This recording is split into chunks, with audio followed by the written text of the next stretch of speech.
how does it happen that in the richest country in the history of the world, we are the only major country not to guarantee health care to all? We don't have paid family and medical leave. We got 500,000 people sleeping out on the streets tonight after giving $1 trillion in tax breaks to the top 1% and large corporations. How does that happen? And it happens because in America today, you have a billionaire class that has incredible economic and political power. Now, I know that's something the corporate media doesn't like to talk about. Certainly, we don't talk about it in Congress. But in the last 3 years, Michael Bloomberg himself has seen his wealth increase by $15 billion, and yet half of our people are living paycheck to paycheck. That is an issue that we didn't talk about. In this debate, the last debate, the debate before. That is an issue we have to talk about. Well, I'm proud of the fact that I got a D- voting record from the NRA. I'm proud of the fact that 30 years ago, not yesterday, 30 years ago, I supported a ban on assault weapons, and that's my view right now. And I think we have a position on gun safety legislation, which will represent the needs of the American people, not the NRA. Our party is a progressive party, and progressive ideas are popular.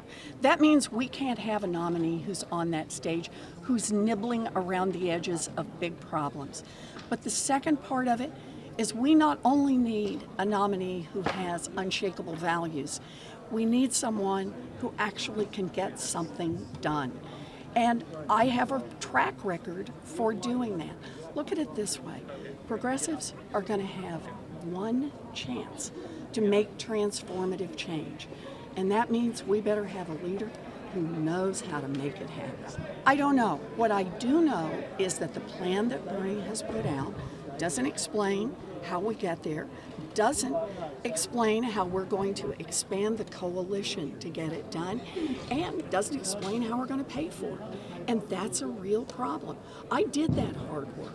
I got in there and showed exactly how we can do it and how we can build the alliance over the next few years to actually get it through. If we're going to beat Donald Trump in November of 2020, it's absolutely critical that we have a candidate who can pull the party together, which means a progressive Democrat like me. And I was trying to make the point that this is a big tent.